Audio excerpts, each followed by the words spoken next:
오늘 밖에서 좋은 소식이 좀 들어왔죠? 영화 기생충 보셨나요? 기생충, 봉준호 감독. 기생충. 기생충 좋아하세요? 네? 기생충만 보면 정말 이쁘다 하는 의대 교수님이 계세요.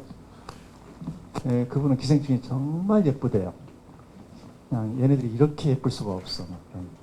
되게 예쁘대요. 단국대학교 의과대학의 서민 교수님이라고. 이분은 이름하여 기생충 박사라고 합니다. 근데 전혀 과장이 없는 것 같아요. 그리고 그분은 또 특징이 전혀 다듬지를 않아요. 그냥 있는 그대로 보여줘요. 다듬는 거 되게 싫죠. 교원영색, 말을 꾸미고 얼굴을 꾸민다. 그런 사람 치고 어진 사람이 거의 없다. 그런 한자 성어가 있어요. 일제시대 때 간도에 명동중학교라고 하는 학교가 있었어요. 명동중학교. 학교가 있었는데 이 학생들이 막 들어갔지 않겠어요? 근데 그 학생 중에 한 명이 수업 시간에 다른 아이들은 다 선생님을 쳐다보고 있는데 혼자 다른 데를 보고 있는 것 같더라는 거예요. 수업 시간마다. 그래서 선생님은 제가 뭘 하고 있을까 궁금하겠죠. 그런데 쭉 지켜보고 있다가 한 번은 수업 시간에 살짝 걸어서 그 아이 옆으로 갔대요. 남학생인데. 그랬더니 이 웬걸 앞에 거울을 놓고요. 계속 이렇게 계속 웃더래요. 여러 표정으로, 여러 가지 표정으로 이렇게 웃더라는 거예요. 그러면 보통 선생님들은 너 지금 뭐 하냐? 어디 이렇게 된가? 이렇게 할 거 아니에요. 그런데 그 선생님은 그걸 그대로 유보를 해서 판단을 유보를 하고 그리고 돌아서신 거예요. 뭐가 있나 보다 하고. 그리고 나서 이 학생은 일본 동경으로 넘어갔대요. 동경으로 넘어가서 영화 전문학교 지원을 한 거예요. 조선의 간도, 그 조선 땅도 제대로 아니었잖아요. 간도에서 거기 넘어간 거예요. 그런데 시험이 이거였대요.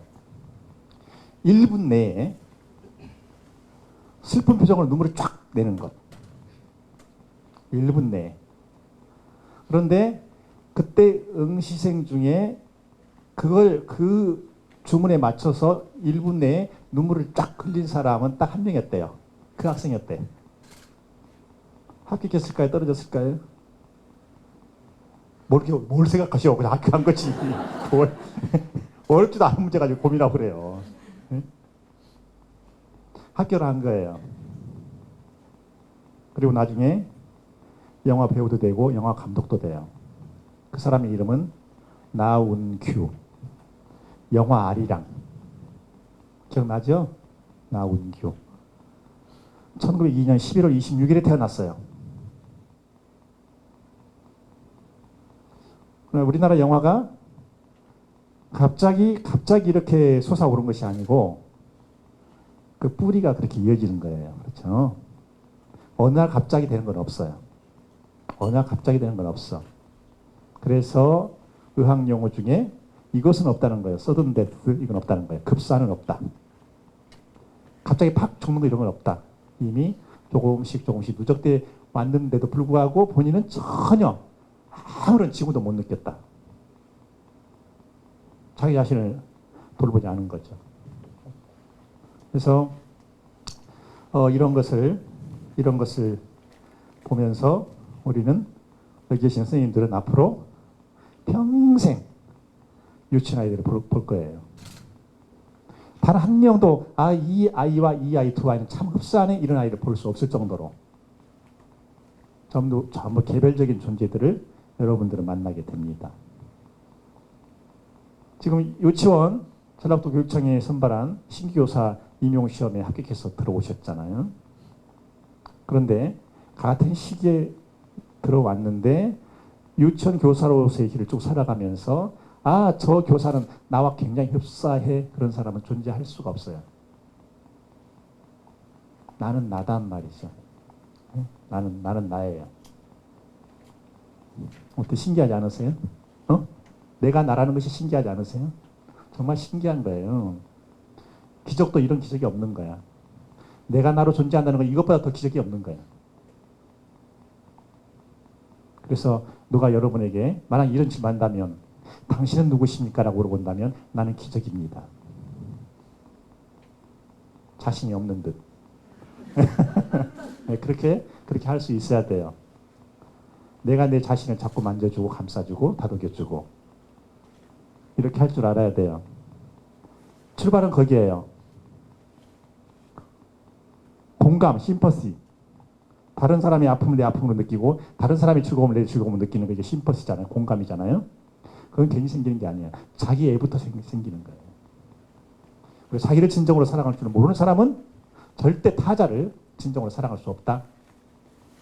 그것이 진실에 가깝지 않을까 그런 생각을 해요. 2016년 1월 19일일 겁니다. 미국 하버드 대학교 교육대학원 교수예요. 이름은 토드 로우즈. 로우즈가 뭐죠? 장미. 장미. 이분이 토드 로우즈가 그 책에서 몇 가지 질문해요. 그 지금 이 질문이 여러분들에게 던지는 질문이라고 생각해 보세요. 잘 생각해 보세요. Are you above average? average가 뭐죠? 평균이죠?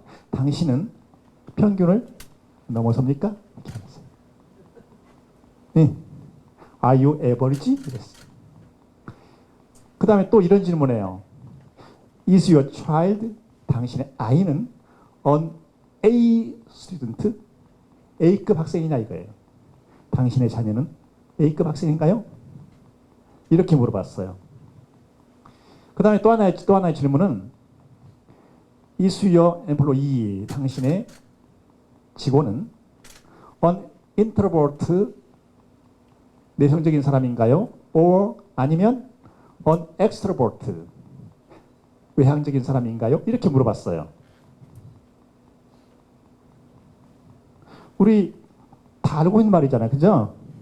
내 전공이 법학이거든요. 법학에서 많이 쓰는 말이에요. 평균인의 의식을 판단하는 기준으로 해서 이 말을 굉장히 많이 써요. 어떻습니까? 여러분 에버리지 넘습니까? above average 아니면 under average 아니면 just average 어떤 거예요, 여러분?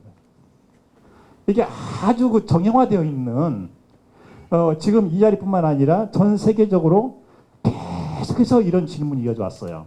그리고 사람들은 이렇게 생각을 했어요. 그런데 이 토드 로우스 교수는 이런 내용의 질문을 던지고 자신의 생각을 말한 책의 제목을 The End of Average라고 했어요. 뭐죠? 에버리지의 종말. 이제 에버리지 그만 끝냅시다 하는 겁니다. 그만 끝냅시다. 그래서 사람 판단할 때 그것을 척도로 삼지 맙시다 하는 거예요. 그걸 척도로 삼지 맙시다. 사람마다 다 다르다는 거예요. 그걸 척도로 삼아버리면 예를 들어서 그 수업 안을 이렇게 짰는데 대충 짤 때 보면 에버리지 이렇게 짠단 말이에요. 수업 안을. 그래서 거기서 맞춰. 그런데 다행스럽게도 거기에 들어가는 아이들이란 모르겠는데 들어가는 아이는 소수고 거의 대부분 아이들이 그 바깥으로 나온단 말입니다. 예를 들어서 지금 김상학 교육감이 여기 와서 강의를 하잖아요. 강의를 하는데 미리 강의를 촘촘히 짜가지고 들어오잖아요. 그러면 틀려. 그런데 여기 와서 여러분들 얼굴을 보면서 기본적인 어느 정도 생각을 하고 들어온 거죠. 보면서 이렇게 여기 이쪽으로 가면 안 되겠다. 다시 돌리고 이렇게 하면서 강의를 하는 거예요. 나는 지금 이 정도면 뭔가 이렇게 쫙 빨리 들어와야 되는데 전부 다 어쩔? 어쩔? 그러고 있으면 내가 어떡해? 그죠?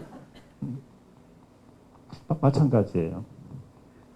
그러면서 이 토드 로우즈 교수는요, 세 개의 프린시플을 주장을 해요. 세 개의 프린시플에 이걸 좀 보시라 하는 거예요. 사랑을 볼 때. 하나는 푹 빠짐, 몰입원칙이에요. 몰입원칙이에요. 뭔가에 푹 빠져버리는 거예요. 근데 보면은 선생님들 그렇잖아요. 나는 이상하게 다른 사람도 별로 관심 없는데 이것만 보면 나는 그냥 푹 빠져. 이것을 한번 보라는 거예요. 이게. 몰입의 원칙을 한번 보라는 거예요. 그 다음에 우리가 많이 이런 말 하잖아요. 아, 저 사람, 저 아이, 김수환 교육감은 이런 트레이츠, 이런 특징이 있어라고 말을 하잖아요. 그런데 이렇게 말을 해요. 특징이라고? 그것은 미신이야. 무슨 특징이 있다는 거야? 그러면서 이렇게 말해요. 컨텍스트 프린시플. 맥락을 보라는 거예요. 맥락 원칙. 세 번째는요. 오솔길. 패스웨이 있습니다. 오솔길인데 또 오솔길을 의역을 하면 진로가 되겠죠. 그렇죠? 어디냐? 가는 길이에요. 이게 패스웨이예요. 이 오솔길 원칙인데 이렇게 설명을 하더라고요. 우리가 어떤 길을 가잖아요. 오솔길 원칙입니다. 가잖아요. 그러면 인간은 그렇다네요. 자기가 많이 가봤던 지역을 가려고 하는 게 아니라 안 가봤던 지역을 가려고 한대요. 네? 안 가봤던 지역을 가려고 한대. 그러면 이제 아이를 보는 거예요. 얘가 그래서 유치원 내에서 여기저기 다니잖아요. 그러면 얘 동선을 이렇게 보면 아, 저 지금 제가 저기 가는 거 저기 안 가봤구나. 지금 처음 가보는구나. 이렇게 판단을 할 수 있다는 거예요. 뭐였습니까? 지금 토드 로우스 교수가 제시하는 세 가지 3원칙이 뭐였죠? 처음에는 몰입 원칙, 두 번째로는 맥락 원칙, 세 번째로는 오솔길 원칙이에요. 그러면서 이렇게 말을 해요. 이걸 정확히 알면 당신의 진정한 탤런트를 알 수 있다는 거예요. 그냥 목적은 이거예요. 이렇게 당신의 진정한 탤런트를 알 수 있다. 우리 선생님들은 지금 뭐 인생의 쭉 기는 그 레이스로 본다면 아직 여전히 그 초반 레이스예요, 그죠? 아직 초반이야 지금. 하루하루 모든 게 신기해 지금. 네? 하루하루 모든 게 신기해, 그렇죠? 아침에 자고 나면 모든 게 신기해. 아, 이런 세상이 열렸네 이렇게 모든 게. 그래요, 안 그래요? 네, 그렇다고. 지금 그게 정상이에요, 여러분들은 그렇게 하셔야. 응? 그렇게 하셔야. 그래서 여러분들이 지금 그런 인생을 이렇게 쭉 살거든요. 사는데, 이렇게, 나 정도 이렇게 되면 굉장히 내 자신에 집중하게 되는 거예요. 그리고 누구를 이렇게 미워하는 감정이 생기잖아요. 어떤 사람 미워하는 감정이 생기죠. 그 미워하는 감정 그 관계에는 가능성이 있는 거예요, 없는 거예요? 그 가능성이 있는 거예요. 누구를 미워한다, 그것은 그만큼 자신이 관심을 갖고 있다는 거예요. 누구를 좋아한다, 그건 뭐 말할 것도 없는 거죠. 근데 정말 무서운 심리는 뭔지 아세요? 에퍼시, 무관심이에요. 뭘 한들. 그래서 그 언론에서 뭐 나오는 거 전혀 거기에 대해서 관심을 안 쓰는 게 뭡니까? 무관심해요. 그래서 개무시를 좀 더 품위 있게 표현한다면 무관심해요. 나 저 품위 있는 표현도 좀 알아 내가. 네? 네, 무관심해요. 그러면 정말 나에게 내가 살아가는데 정말 의미 있는 것들, 중요한 것들, 이것이 아니면 신경 쓰지 않는 것, 이것도 그 사람이 살아가는 방식이에요. 그렇죠? 그래서 우리 아이들 선생님 관심 받고 싶어 하죠.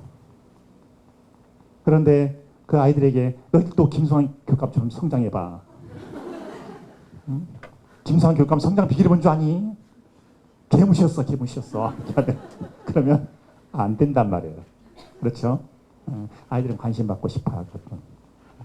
아이들이 막 때를 써요. 그건 뭐겠어요? 그 뜻은 나에게 관심을 가져줘. 나에게 관심을 가져줘. 나이가 좀 들어서 초등학교, 중학교, 고등학교 가서 이렇게 막 사고 치는 아이들 있잖아요. 다 그런 건 아니지만 아까 평균의 문제에 대해서 이야기했어요. 에버리지 문제에 대해서 이런 아이들이 있다는 거예요.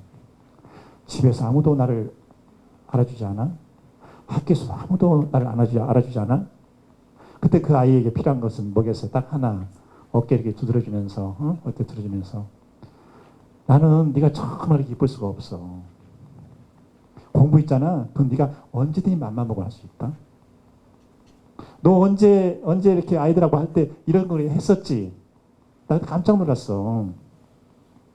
그건 어지간한 아이들 할 수 없는 거야. 근데 너 어떻게 그걸 또 해내대? 이렇게. 몇 번 이렇게 톡톡톡 이렇게 감정에 자극을 주면 아이는 이렇게 움직이기 시작하는 거예요. 그래, 정말인가? 그럼 나도 한번 해볼 수 있을까? 이렇게 하는 거예요. 교사는 교사 아닌 사람들이 이렇게 그냥 버려버리는, 응? 관심 밖에 둬버리는 이런 사람들조차도 이렇게 끄집어 당기는 거예요. 다가가서 살펴보고 그리고 이렇게 끄집어 당기는 거예요. 그리고서 그렇게 큰 기대는 하지 않았지만 바로 그 아이가 이렇게 자꾸 변하면서 언어가 변하고 표정이 변하고 이렇게 변하는 것 이렇게 보면서 그 생각을 하는 것이죠. 나에게 교사란 이건 하늘이 내린 직업이야. 그런 확신이 서게 되는 거예요. 확신이.